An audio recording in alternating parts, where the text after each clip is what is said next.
তো আমরা এখন যে জিনিসটা দেখবো সেটা হচ্ছে সিরিজটা টেস্ট ল্যাম্প হিসেবে আসলে পরিচিত। এটা ইলেকট্রিশিয়ানরা আসলে ব্যবহার করে থাকেন তাদের দোকানে, কিন্তু আসলে আমরা আগে বুঝতাম না আসলে বিষয়টা কি। কিন্তু যখন দেখলাম আসলে বিষয়টা খুবই ইফেক্টিভ, তো আজকে আমি চিন্তা করলাম যে বিষয়টা আসলে একটু টেস্ট করে দেখা দরকার। তো আমরা এখান থেকে প্রথমে আমাদের মেইন লাইন ছিল বা ব্যাকবোন লাইন বলতে পারি, ওখান থেকে লাইনটা নিলাম, তারপরে হচ্ছে এখানে আসি আর কি। এখানে হচ্ছে সেকেন্ড লাইন আমাদের অন করলাম।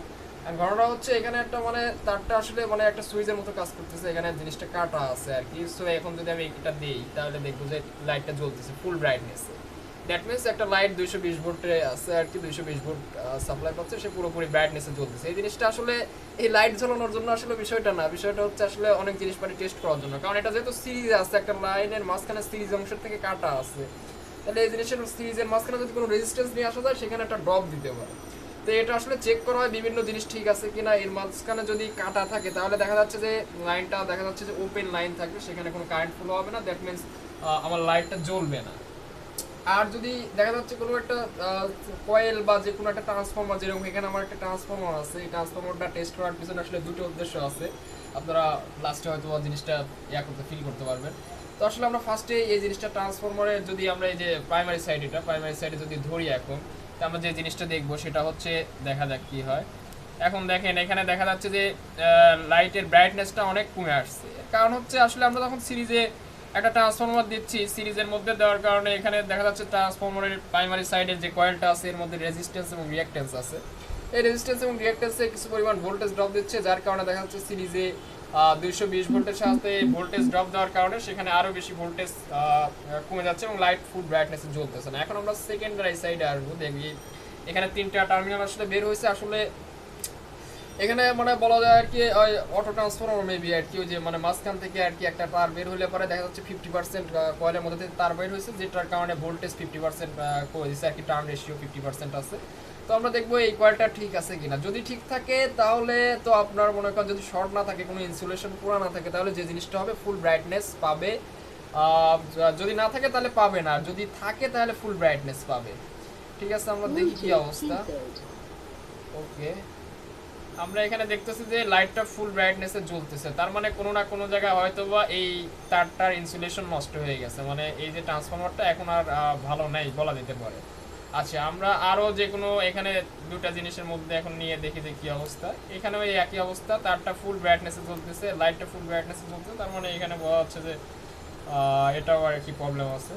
আর এটা কাপড়, একটা কাপড় নিয়ে দেখি, কারণ তিনটে জিনিসের মধ্যে থেকে যে কোনো দুটো জিনিস নিয়ে আমরা সেই ইন্টারমিডিয়েটে বা ছোটোবেলায় করে আসছে আর কি, ওই কি যেন বলে 3C2 না, মানে মানে তিনটে কম্বিনেশন সম্ভব। তো আমরা তিনটে কম্বিনেশনে দেখলাম যে ফুল ব্রাইটনেসে জ্বলে, তার মানে বোঝা যাচ্ছে যে আসলে এখানকার ইয়াটা ভালো নাই আর কি, ইয়াটা ভালো নাই, রেজিস্ট্যান্সটা এখানে আপনার হয়ে গেছে আর কি, শর্ট হয়ে গেছে।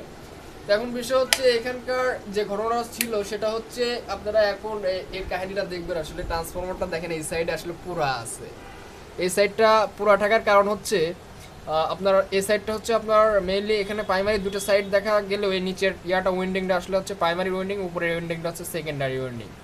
তো এখন ঘটনা হচ্ছে এই যে পড়ছিল আসলে সেটাও একটা মজার বিষয় ছিল।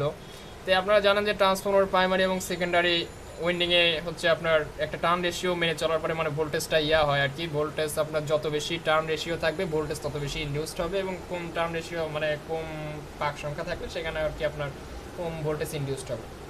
এখন ঘটনা হচ্ছে আমার একটা কিউরিসিটি ছিল যে যদি আমি এই সেকেন্ডারি সাইডে, অর্থাৎ সেকেন্ডারি সাইডে তো আপনার এখানে এই ট্রান্সফরমারটা হচ্ছে মেইনলি 220 ভোল্ট বাই 24 ভোল্ট আর 12 ভোল্ট বলতে পারেন। আপনার দুই সাইডটা নিলে 24 ভোল্ট পাবে, আর এই মাঝখানের তার যে কোনো একটা নিলে পারে 12 ভোল্ট পাবে। মানে দ্যাট মিনস এই মাঝখানের তো আসলে আসছে হচ্ছে একবার মিডিল পজিশন থেকে একটা তার বের করা হয়েছে, আর এই দুইটা হচ্ছে একবারে ফার্স্ট অ্যান্ড লাস্ট কয়েলের দুই প্রান্ত, সেই জন্য মিডিলের সাথে এই রেশিওটা 50% আছে, এটাও 50% আছে, সেই জন্য এরা আসলে 12 ভোল্ট সাপ্লাই দেয়। মেইনলি এটা ফার্স্ট আর লাস্ট করলে এটা 24 ভোল্ট আসে। তো এখন ঘটনা হচ্ছে আমি যে কাজটা করছিলাম সেটা হচ্ছে এখানে 220 ভোল্ট আসলে প্রাইমারি সাইডে দেবো এবং সেকেন্ডারি সাইডে পাবো হচ্ছে আপনার 24 ভোল্ট আর 12 ভোল্ট যেটাই বলি না কেন। তো আমি যে জিনিসটা চিন্তা করলাম যে এখানে যদি আমি 220 ভোল্ট দিই তাহলে এইখানে হচ্ছে আপনার এই রেশিও হিসেবে এইখানে অনেক হাই ভোল্টেজ ইনডিউসড হওয়ার কথা। দ্যাট মিনস এখানে 220 বাই যদি আপনার 24 চিন্তা করেন, তার মানে 10 গুণ কম বেশি এখানে টার্ন রেশিও আছে, তাই না? মানে এই সাইডের থেকে এই সাইডে 10 গুণ কম টান আছে, এর কারণে হচ্ছে আমার 10 গুণ কম ভোল্টেজ মোটামুটি ইন্ডিউস হচ্ছে। যদি 24.240 মোটামুটি 220-240 কাছাকাছি, সেটা আমরা 10 গুণ কম বেশি ধরতেই পারি। তো এটা আসলে হওয়া উচিত যে আসলে এখানে যদি 220 ভোল্ট দেয় একে, তাহলে এই সাইডে আমার 10 গুণ বেশি টান আছে, এই সাইডে আমার করে দেখানো উচিত হচ্ছে 220-এর 10 গুণ করলে মানে মোটামুটি 2200 বা 2000 যাই ভোল্টেজ ধরি না কেন, হাই একটা ভোল্টেজ আমার ইন্ডিউসড হওয়ার কথা। এটাই তো আসলে ট্রান্সফরমার রেশিও হওয়ার কথা। আপনাদের একটা সিম্পল একটা বিষয় আমি বলি যে 100 আর 10 সেটা রেশিও যেরকম মনে করেন 10:1, 1000 আর 100 সেটা রেশিও 10:1, আবার 10,000 আর 1000 সেটা রেশিও 10:1। এখন ঘটনা হচ্ছে আমাদের এই যে প্রাইমারি এবং সেকেন্ডারি সাইডে বলা হচ্ছে এখানে 10:1 টার্ন রেশিও আছে, তার মানে এখানে প্রাইমারি এবং সেকেন্ডারি সাইডে আসলে কয়টা করে টার্ন আছে এটা কিন্তু আমরা জানি না। সেই জন্য আসলে মেইন প্রবলেমটা হয় 10:1 থাকলে যে সবসময় আমাকে 10:1 হিসেবে ভোল্টেজ দেবে এমন কিছু না, তার ভোল্টেজ সহ্য করার মতো ওইরকম অবস্থা থাকতে হবে। দ্যাট মিনস তার আসলে ভোল্টেজটা ইনডিউস যদি সেম সেম হয় আর কি, তখনই দেখা যাচ্ছে একটা ইনডিউস সেম সেম হয় বলতে আসলে যে জিনিসটা বোঝাচ্ছি যে আপনি যখনই এই জায়গায় আপনি 220 ভোল্ট আপনি সাপ্লাই দিচ্ছেন, তখন এটা সেলফ ইন্ডাকটেন্সের কারণে আর কি আপনার সেলফ ইনডিউসড ভোল্টেজ এখানেও 220 ভোল্ট হচ্ছে। দ্যাট মিনস একটা আরেকটাকে অপোজ করার কারণে এখানে আসলে কোনো কারেন্ট তেমনভাবে ফলো হয় না। আর একটা এখানে সেকেন্ডারি সাইডে এটা হচ্ছে আপনার মিউচুয়াল ইন্ডাকটেন্সের কারণে হচ্ছে আপনার এখানে চলে আসে যে বিষয়টা বা ভোল্টেজ চলে আসে। তো এখানে যদি আমি 12 ভোল্টের সাইডে বা 24 ভোল্টের সাইডে যেটাই বলি না কেন, 24 ভোল্টের সাইডে আমি দিলাম যদি 220 ভোল্ট সাপ্লাই দেয়, এখন ঘটনা হচ্ছে এই যে ইয়াটা আর কি এখানকার যে কয়েলটা আছে সেকেন্ডারি কয়েল, এ যদি আপনার মানে আর কি 220 ভোল্ট ভোল্টেজ এখানে ইনডিউস না করতে পারে, as the law of Faraday's electromagnetic induction we know that the voltage induce voltage in a coil or inductor is V is equal to LdI by d∅ by dt, যেটাই বলতে কেন। তো ঘটনা হচ্ছে আপনার এখানে সেই পরিমাণ ইন্ডাকটেন্স তো আসলে থাকতে হবে, তাই না? ইন্ডাকটেন্স থাকলে সেলফ আপনার ভোল্টেজ উৎপন্ন করলে আর কি সেলফ ইনডিউস ভোল্টেজ যদি 220 ভোল্টের সমান হয়, তখনই একজন আরেকজনকে অপোজ করবে, এদের মধ্যে সার্কুলেটিং কোনো কারেন্ট ফ্লো হবে না। কিন্তু ঘটনা হচ্ছে এখানে যখনই আমি 220 ভোল্ট সাপ্লাই দিচ্ছি, কিন্তু এই আপনার এটা সেলফ ইনডিউস ভোল্টেজ 220 ভোল্টের সমান না, কারণ এটা অনেক এর ইন্ডাকটেন্সটা এই সাইডের ইন্ডাকটেন্সটা অনেক কম। সেজন্য আমরা আরেকটা বিষয় জানি যে একটা ইন্ডাক্টরের ইন্ডাকটেন্স ডিপেন্ড করে হচ্ছে তার প্রাণ সংখ্যার স্কোয়ার এবং সামথিং আরও কিছু গুণ আছে সাথে, যদিও আমার এই মুহূর্তে মনে পড়তেছে না, সেটার উপর ডিপেন্ডেন্ট। যেহেতু এখানে টার্ন সংখ্যা অনেক কম, এখানে ইন্ডাকটেন্স অনেক কম হবে, তারপরের যে ঘটনাটা এখানে সেলফ ইনডিউসড ভোল্টেজও অনেক কম হবে।